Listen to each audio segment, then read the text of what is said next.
Halo, jumpa lagi bersama Mr. Jazz.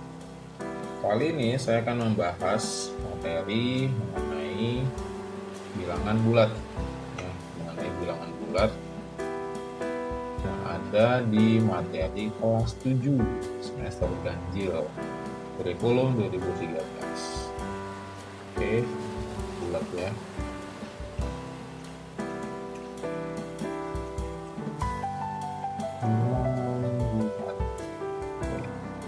Nah, di dalam bilangan bulat ini kita perlu tahu 3 hal ya. Kalau ini garis bilangan ya.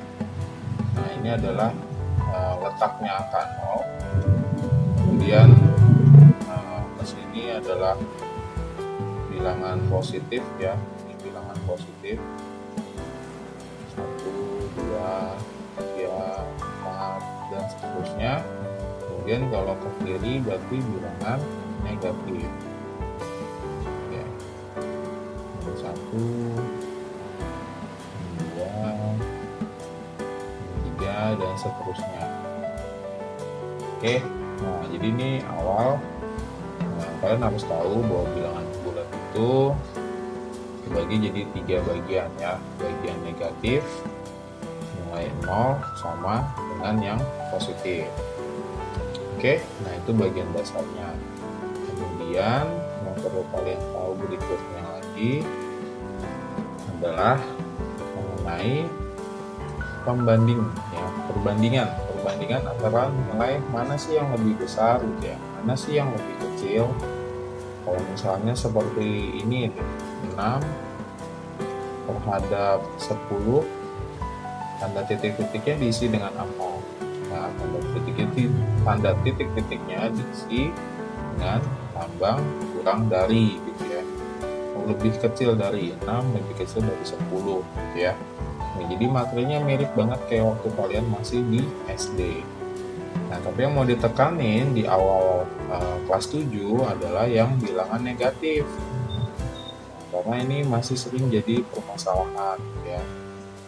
Min 5 sama min 10 gimana? Min 5 kurang dari apa min 5 lebih dari? Nah, berarti min 5 lebih dari min 10. Oke. Nah, jadi hal seperti ini yang mau kita lebih dalami lagi di materi awal kelas 7. Oke. Nah, jadi seperti itu ya. Nah, jadi kalau bilangan negatif ya. Bilangan negatif itu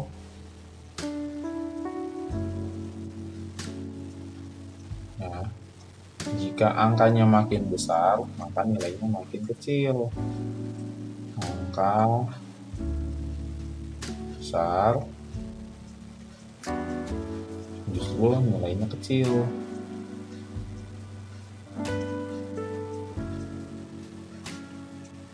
Nah, gitu ya. Jadi kalau angkanya besar, nilai kecil. Misalnya minus 100. Gitu ya. Angkanya besar kan, 100 kan. Nah, berarti nilainya lebih kecil pasti. Ya, tergantung angka pembandingnya. Misalnya nih, 1 deh. Angka 100 sama angka 1 kan gedean angka 100. Tapi justru nilainya lebih kecil. Jadi min 100 lebih kecil daripada min 1. Nah, jadi kalau membahas tentang bilangan negatif, lihat angkanya aja. Kalau angkanya besar, jadi dia lebih kecil daripada yang angkanya kecil. Nah, jadi hati-hati ya. Jadi bahasa mudahnya itu aja yang perlu di konsepnya. Jika angkanya besar, berarti nilainya kecil. Jika angkanya kecil, maka nilainya besar. Oke, itu terkait bilangan negatif. Nah, ya, jadi ini cuma ngulang-ngulang aja sih dari yang ada di SD ya, cuma ngulang-ngulang aja. Belum ada materi barunya, tapi butuh penegasan. Jangan sampai waktu di SD nggak ngerti, di SMP ditanya nggak bisa jawab. Nah, itu yang biasanya membuat masalah di awal. Nah, jadi kita memastikan supaya kalian tidak bermasalah dulu di awal ya.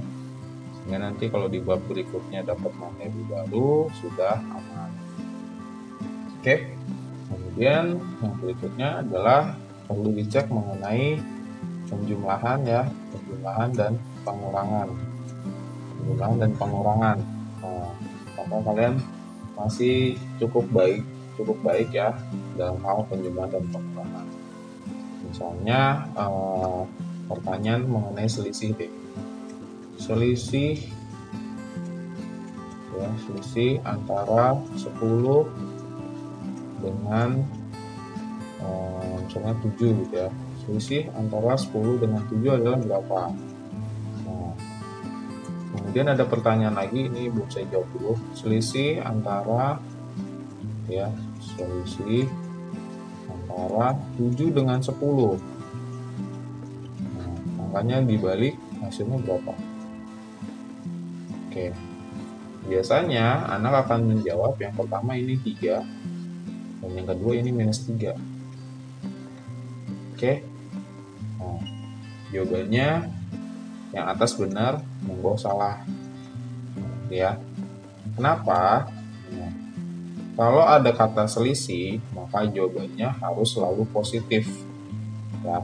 Nah, jadi itu penegasan yang pertama.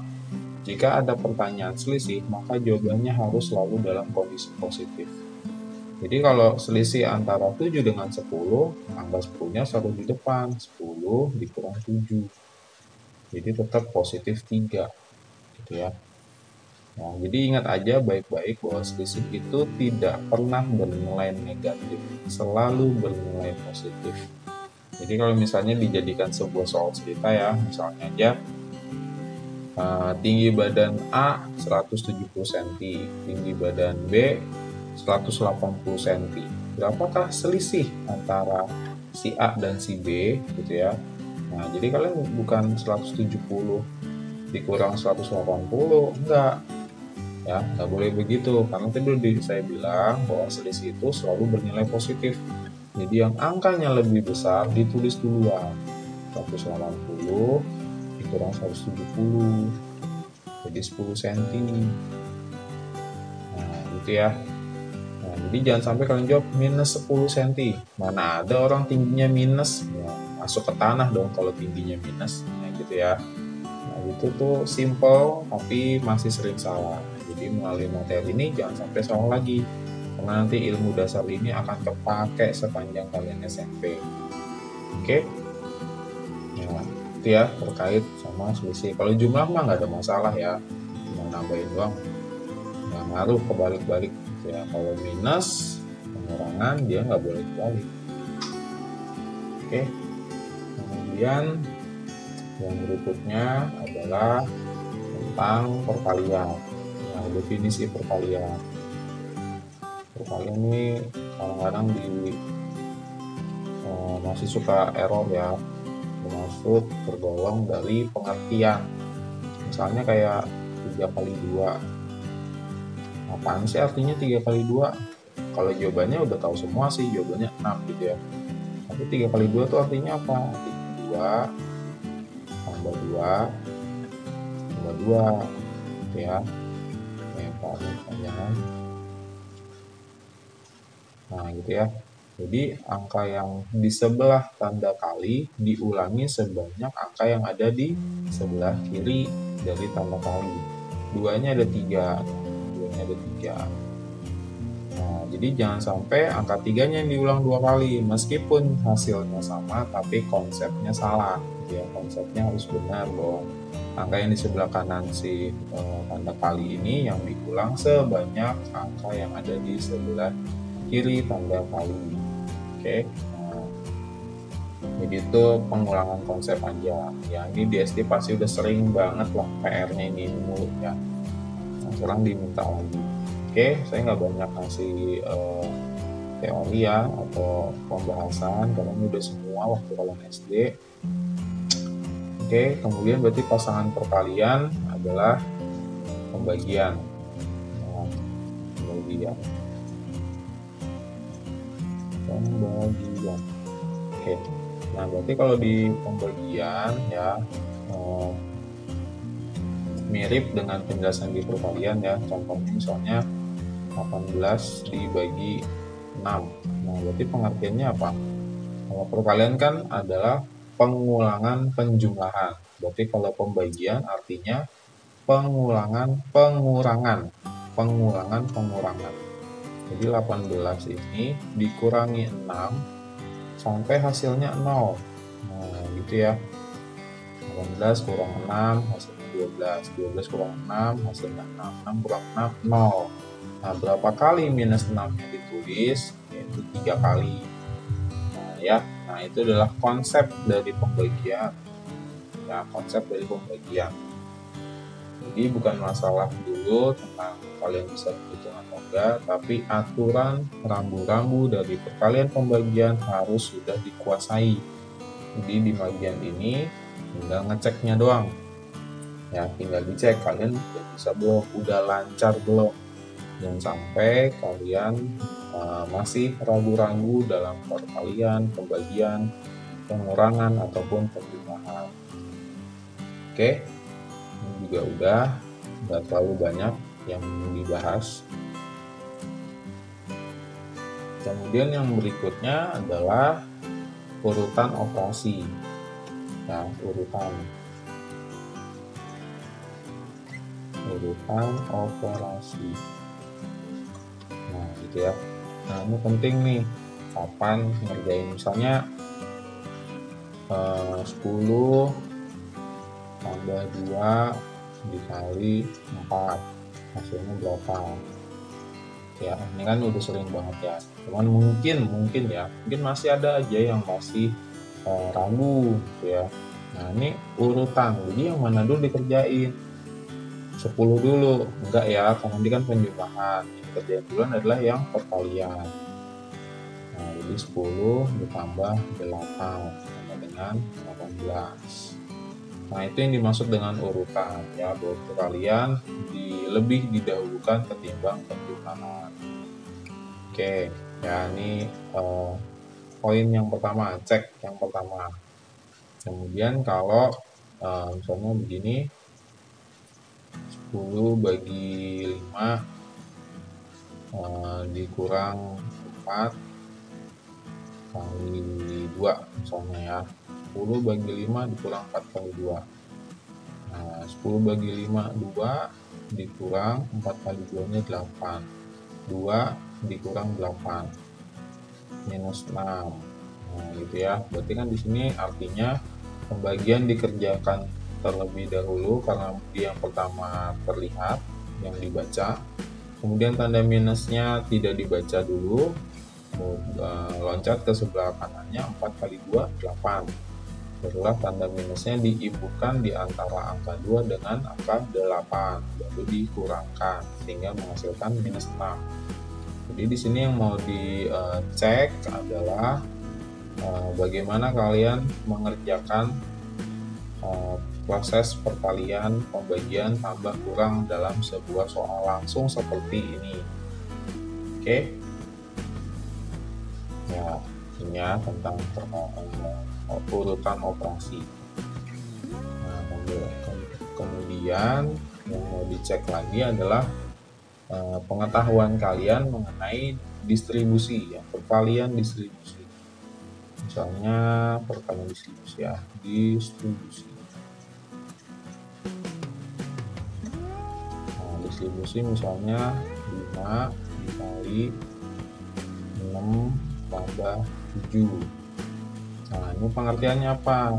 Pengertiannya adalah 5-nya dikali 6. Nah, ya 5 kali 6. Ya, dikurung, kemudian ditambah 5 kali 7. 5 kali bentar ya. Oke, 5 kali 7. Nah, baru dihitung ya. 30 tambah 35 hasilnya 65. Oke, nah jadi bukan masalah hasilnya tapi bagaimana prosesnya, bagaimana proses distribusi. Nah, nanti ini akan sangat penting ya ketika kita sudah mempelajari mengenai perkalian dalam bentuk aljabar. Nah, jadi ini dasarnya dari sini. Jadi kalian tidak boleh menyepelekan, udah jago waktu SD, wah seperti itu ya. Tetap dipahami, dilaksanakan sesuai aturan yang berlaku. Oke, ini terkait distribusi.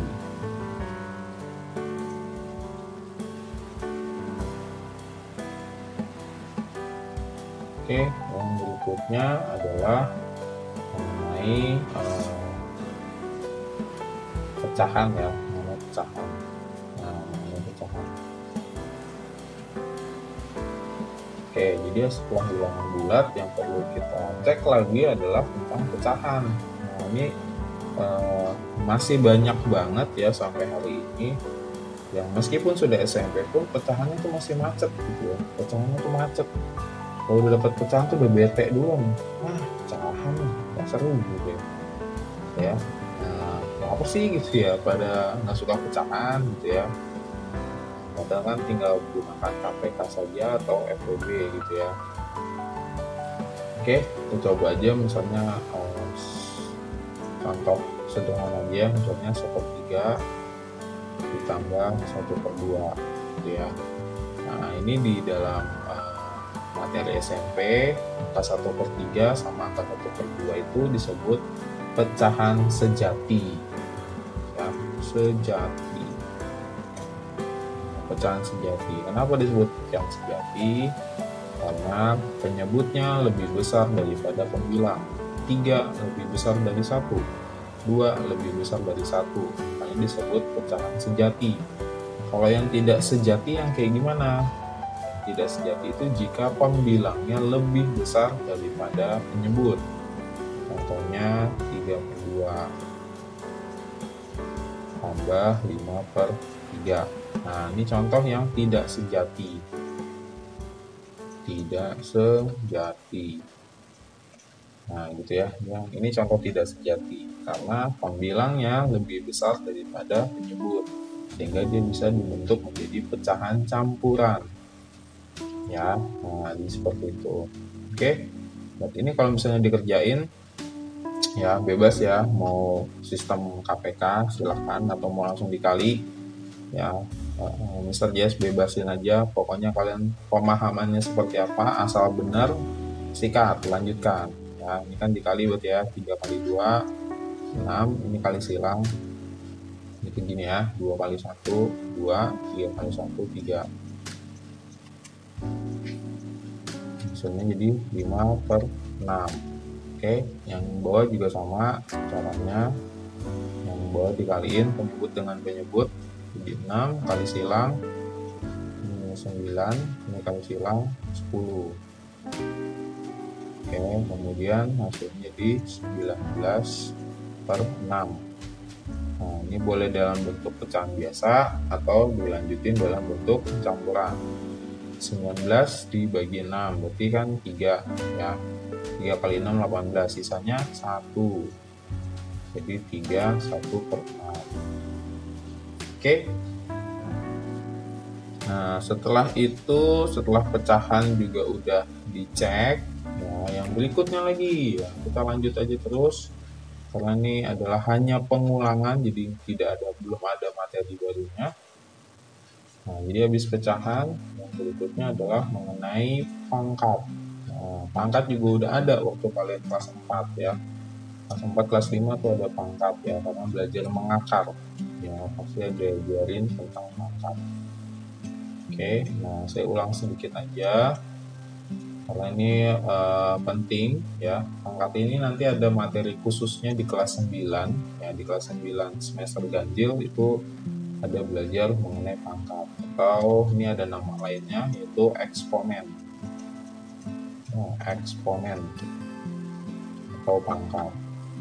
Oke, misalnya 2/4 artinya apa? Artinya 2 kali 2 kali 2 kali 2. Nah, gitu ya.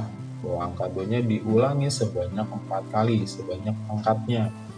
Nah, kemudian ini dikalikan ya, hasilnya adalah 16. Oke, ini pangkat. Nah, kemudian bagaimana kalau soalnya ada pangkat, ada perkalian ya di dalam suatu operasi.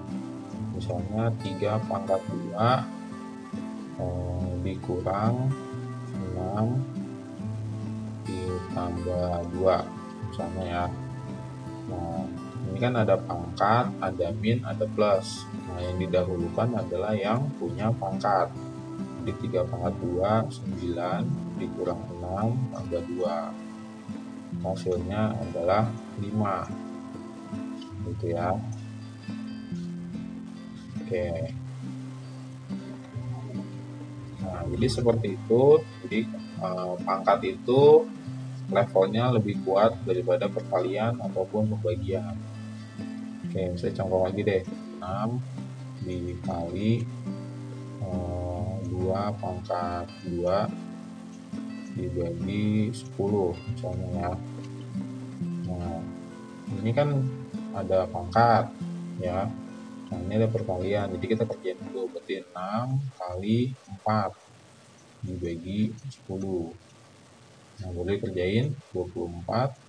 Nah, ntar 24 bagi 10. Nah, dalam desimal aja ya, 2,4. Oke, ya ini tentang pangkat dan eksponen. Oke, itu aja. Nah, kemudian yang terakhir, yang dicek terakhir adalah mengenai materi paling lama diajarin di SD. Nah, saya tebak hal apa? Oh, salah nulis. Yaitu KPK dan FPB. Nah, gitu ya. Nah, ini kan sering banget ya, mungkin sampai kalian kelas 6 tuh pertanyaan ujiannya yang paling banyak tuh ini ya, KPK FPB. Kalau dalam soal cerita kan ciri khas FPB itu kalau ada kata dibagi ya. Kalau ada kata dibagi dia FPB. Ya, misalnya suatu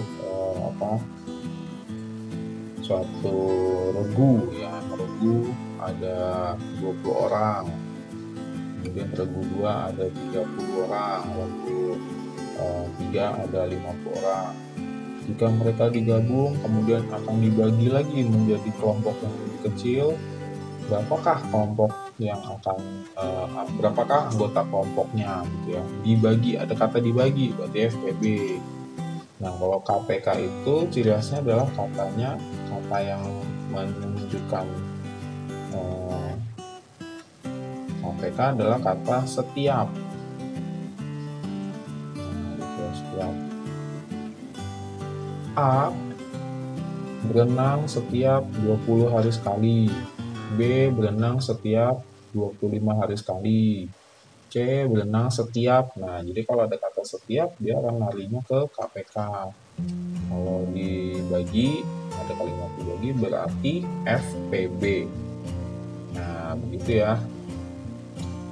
Nah, kita coba deh beberapa soal KPK ya. Saya hapus dulu.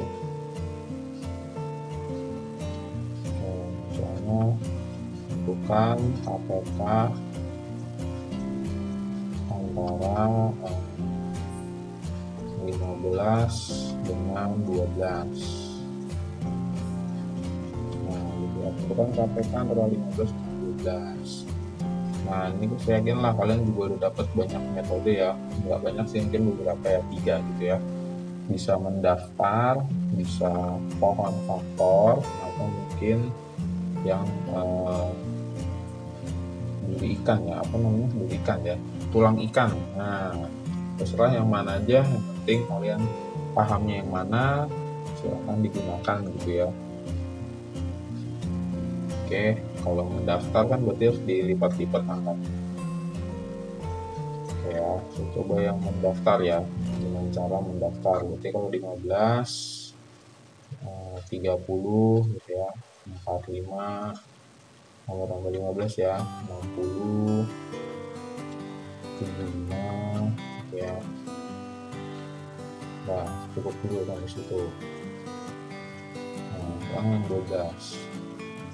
Di 12, 24, 48, 60 ya. Ini kelewat, ada yang kelewat, maaf. Ada yang kelewat. Harusnya bus 24 36 dulu ya. Oke, kita ganti ini 36 dulu, 48 barulah 60.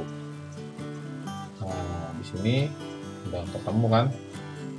Nah, jadi patokannya adalah 40. Oke. Nah, caranya kalian silakan saja ya, bebas mau yang daftar boleh atau mau yang pakai count faktor juga boleh. Ya, yang begini yang pembagian menggunakan bilangan prima. Ya, sama aja. Pokoknya mana yang sudah kalian kuasai silakan saja digunakan. Nah, misalnya kayak gini ya. Berarti ini kan 3 kali 5.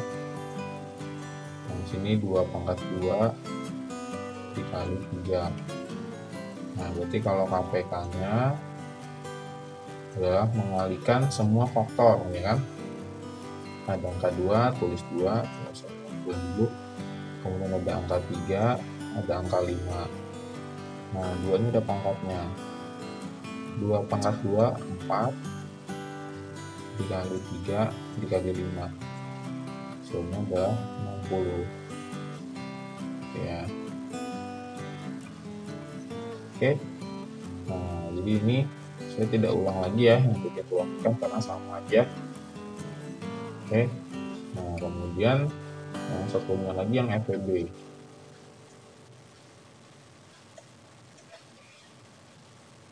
Oke, ini saya hapus.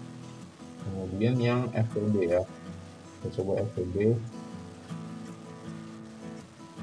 FEB antara 60 dengan salah ngetik, salah nulis, dengan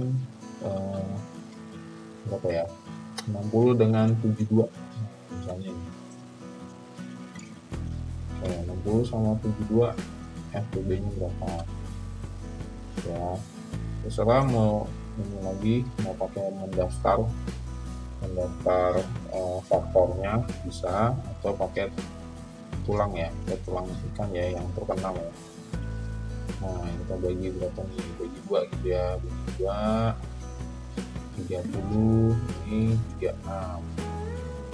Lalu kita bagi fix ya, bagi 6, 5, ini 6 ya. Udah, ini dibagi lagi ya, bagi lagi 5, ini 1, ini tetap 6, bagi lagi 6, ini tetap 1, ini 1. Yang dilingkari yang dikaliin sehingga menjadi FEB. Jadi FEB nya adalah 12. Oke, itu saja cross check ya. Ini bisa disebut cross check materi yang di SD yang akan dilatih dalam jumlah yang cukup banyak di awal-awal kelas 7 ya. Jadi materinya tidak ada materi baru dulu untuk bagian awal, hanya pengecekan materi menggunakan banyaknya latihan. Oke, nah, demikian cek materi ya, cek materi. Semoga bermanfaat. Jika kalian suka video ini silahkan di like. Jika kalian merasa ini bermanfaat buat orang lain, silahkan di share, dibagikan ke teman-teman yang lain. Sampai ketemu dengan video Mr. J selanjutnya. Terima kasih.